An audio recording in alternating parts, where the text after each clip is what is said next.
창세기 11장을 강의하도록 하겠습니다. 창세기 11장은 전체 주제는 바벨탑과 셈의 족보로 이렇게 구성이 되어 있습니다. 주제는 바벨탑이지만은 그 다음에 이제 11장 전체를 요약을 하겠습니다. 타락으로 인해 이미 죄성이 유린된 인간은 언제나 하나님의 뜻에 불순종하는 의지를 가졌습니다. 특히 홍수 후에 인간이 다시 번성하게 되었을 때 인간은 하나님 앞에서 그 교만성을 드러내고 말았습니다. 즉 인간은 자신들의 이름을 후세에 남기려는 야심과 흩어짐을 면하려는 계획으로 바벨탑을 건설하게 되었습니다. 이러한 그 계획은 하나님만을 섬기며 살아야 할 인간 본연의 의무를 망각한 비신앙적 자세에서 출발한 것입니다. 뿐만 아니라 순종과 불순종이 반복되는 가운데서 순종만이 그들의 삶을 보장하였던 하나님의 섭리 아래서 이 같은 일은 인류사의 불행이 아닐 수 없었습니다. 그러므로 본장에서 또 한 번 보게 되는 인류사의 불행을 통해서 하나님을 떠난 인간이 행하는 모든 계획과 활동은 하나님 앞에서 무가치한 일임을 알게 됩니다. 여기까지가 11장 전체의 요약이고, 이것을 이제 우리가 개관을 해보면은 크게 세 가지로 11장을 세 가지로 나누었습니다. 1절부터 9절, 10절부터 26절, 27절부터 32절 이렇게 나눴습니다. 일단은 제가 구성을 다 설명해 드리고 이 1번 먼저 설명을 좀 드리겠습니다. 내용을 우리가 파악을 해야 되니까 1절부터 9절입니다. 바벨탑 건설이에요. 여기서는 이제 바벨탑 건설을 네 가지로 구성을 해봤습니다. 첫째가 온 땅의 형편, 두 번째가 사람들이 탑 건설의 계획을 세웠어요. 세 번째가 하나님이 인간의 계획을 꺾으셨어요. 네 번째가 탑의 이름과 그 뜻을 우리가 알아보도록 하겠습니다. 자, 첫째가 온 땅의 형편은, 온 땅은 구음이 하나요, 언어가 하나였습니다. 그들이 동방으로 옮기다가 신할 평지를 만나 거기에서 거하게 됐어요. 그러니까 여기 신할 땅을 지금 바벨론, 지금은 이라크입니다. 그 바벨론이라고 해서 바벨탑이 아닌가 그렇게 보기도 하는데요. 어쨌든 그때는 이게 몰려다녔다고 봅니다. 그래서 너무 사람이 많다가 보니까 하나님의 뜻은요 흩어지게 하는 거예요. 그 흩어지게 하는 것을 우리가 영적 역사에서 사도행전에서 보면은 예루살렘에서 핍박을 하니까 유다로 흩어지고, 유다에서 핍박을 하니까 사마리아로 흩어지고, 사마리아에서 또 핍박을 하니까 소아시아 그 다음에 유럽까지 흩어지는 것을 볼 수 있어요. 그러니까 하나님은 모으실 때가 있고 흩으실 때가 있는데, 그것을 우리가 구분하지 못하면은 우리가 역행하는 일을 하게 됩니다. 여기서는 흩어지게 하는 게 하나님의 계획이라고 봐요. 왜 그러냐면 세계는 넓고 거기서 있는 사람들 너무 와글거리고 살고 있잖아요.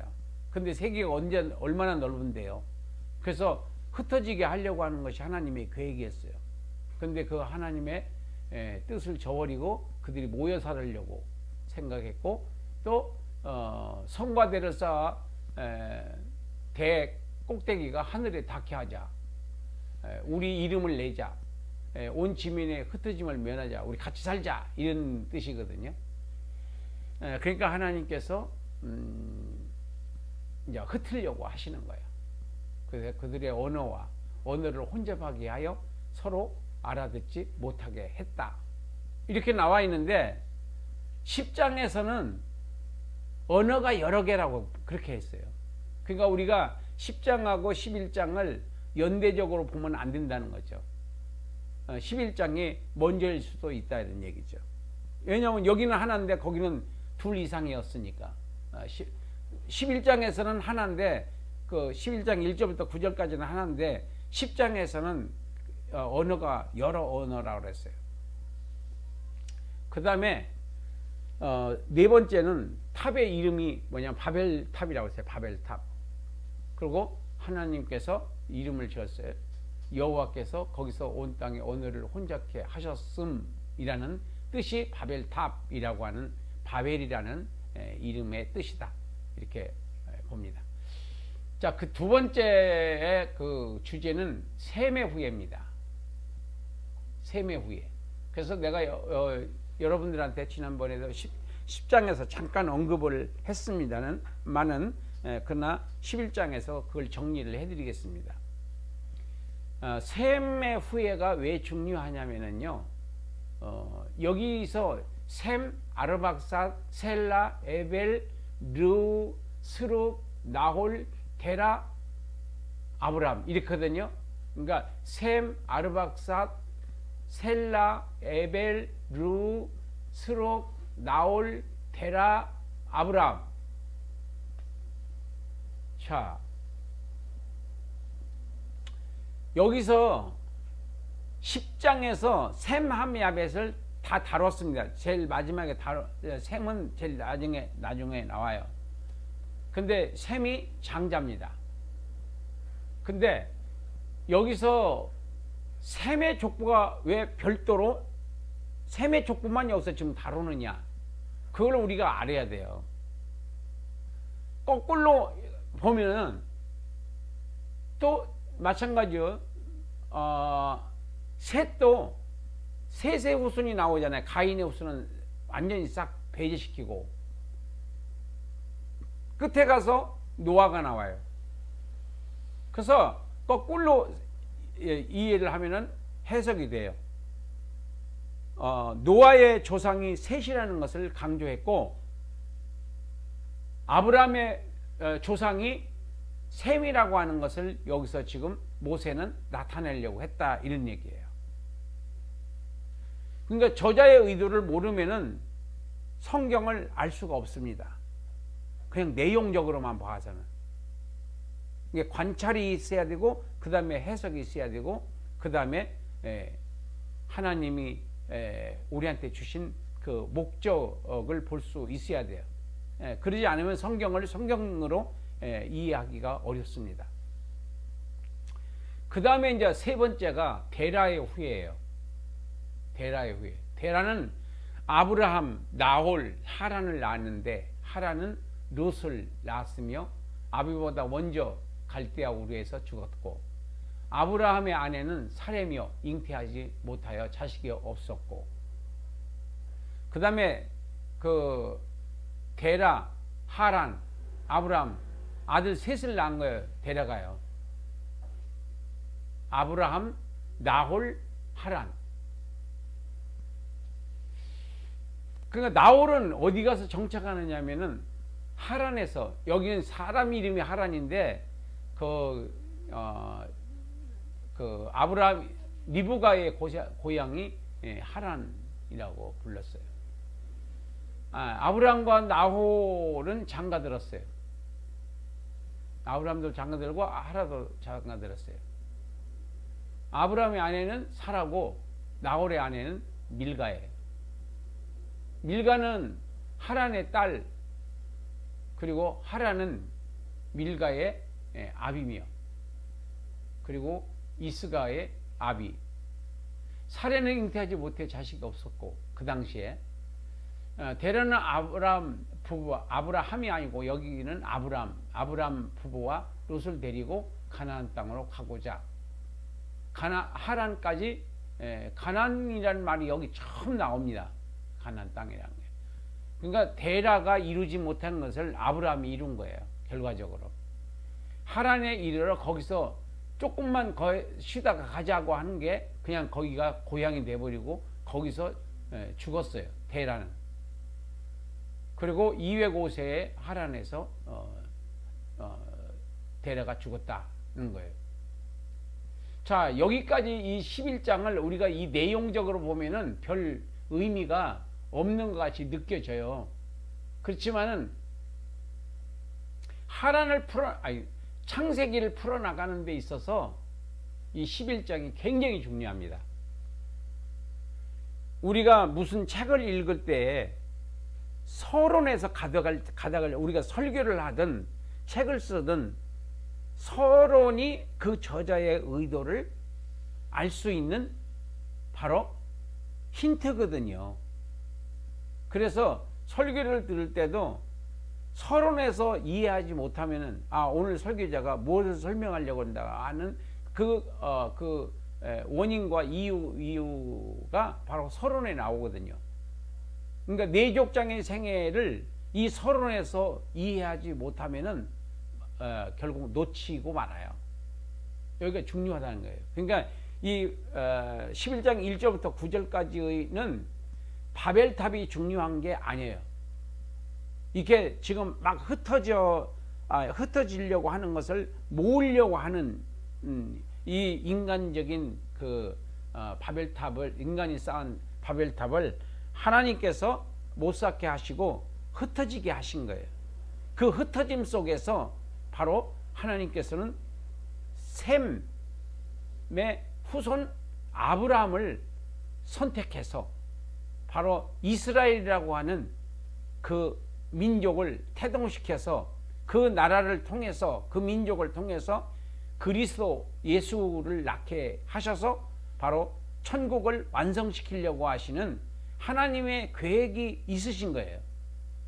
근데 그걸 이해하지 못하는 상태에서 이 창세기 11장을 보면은 11장이 무슨 의미인지 몰라요. 그냥 여기서 멈춰버리고 말아요. 그냥 내용에서 바벨탑이 무슨 영적으로 해석을 또 하고 막 여러 가지로 자기 나름대로 해석을 합니다. 그런 해석한 그런 주석을 또 보고 진짜 그런 줄 알고 그냥 그것을 기정사실화 해버려요. 연구할 생각을 안 하고. 자, 이런 면에서 하나님께서 저에게 주신 은사라고 생각하고요, 선물이라고 생각하고, 저는 이 창세기에 대해서 많은 나름대로 연구를 해오다가 구속사라는 것을 발견하게 됐어요. 이 창세기에서 발견하게 된 거예요. 그러니까 우리가 뭐든지 어떤 동기부여가 있고 어떤 힌트를 우리가 발견하게 되면은 그게 근간으로 해서 뭔가 큰 것을 우리가 발견하게 되거든요. 그 발견을 통해서 인류의 역사가 바뀌어지기도 하고 그러잖아요. 상대성 원리, 아인슈타인 같은 그런 분들도 마찬가지고. 그래서 우리가 성경을 볼 때에 그 저자가 왜 이 내용을 11장 1절부터 9절까지 이 바벨탑을 왜 여기다가 기록을 해놨으며, 여기 지금 셈의 후의 족보를 여기서 10장에서 다 다뤘는데 여기서 왜 이렇게 자세하게 다루지? 그리고 왜 여기서 또 아브라함을 등장시켜? 이런 것의 그 원인을 파악하려고 생각하지 않는. 그러니까 더 크게 보면은 창세기를 왜 썼느냐, 기록 목적을 생각해 보신 적 있으세요? 왜 창세기를 썼지?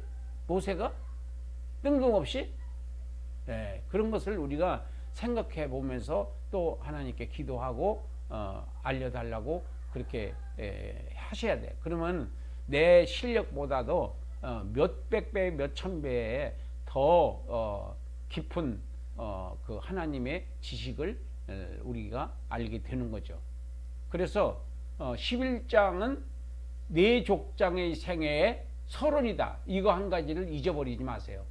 이게 중요한 거예요. 창세기를 풀어나가는 데 있어서 이 11장이 중요한 역할을 합니다. 이 11장이 뭐라고 그랬어요? 네 족장의 생애의 서론이다. 네 족장의 생애의 서론이다. 12장 1절은 바로 본론에 바로 초점이 되는 거예요. 12장 1절. 그래서 다음 강의는 이제 12장을 우리가 할 텐데, 12장은 이제 아브라함 이 11장은 네 족장의 생애의 서론이고, 12장부터 25장까지는 아브라함의 생애예요. 그거는 아브라함에 국한된 거지만은 여기는 네 족장의 생애예요. 그 다음에 네 족장의 생애를 왜 창세기에다 기록했지? 그리고 천지창조, 인간 범죄, 아담과 가인의 범죄, 그 다음에 노아 홍수. 이거는 왜 여기 창세기에다 왜 기록한 거야? 이유가 뭐야? 어떤 의도가 있을 텐데, 이런 것들을 우리가 이해하지 않고 창세기를 100번을 읽은들 무슨 소용이 있고 1000번을 읽은들 무슨 소용이 있어요? 그 의도를 모르는데. 내용은 알 수 있겠죠. 한 1000번 읽으면. 근데 굉장히 비능률적인 방법이고 비효율적인 방법이다.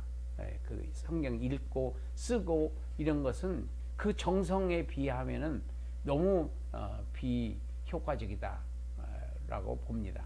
그래서 성경 공부는 첫째 일단 공부를 해야 돼요. 두 번째는 연구를 해야 되고, 연구는 좀 더 자세히 보는 거죠. 그래서 이 11장은 네 족장의 생애에 대한 서론이다 라고 하는 것을 잊지 마세요. 굉장히 중요한 역할을 합니다. 이제 쭉 나가다가 보면은. 자, 오늘 강의는 여기까지 하겠습니다. 그리고 구독, 좋아요 눌러주시고, 여기까지 들어주셔서 감사합니다. 그럼 다음에 또 뵙겠습니다.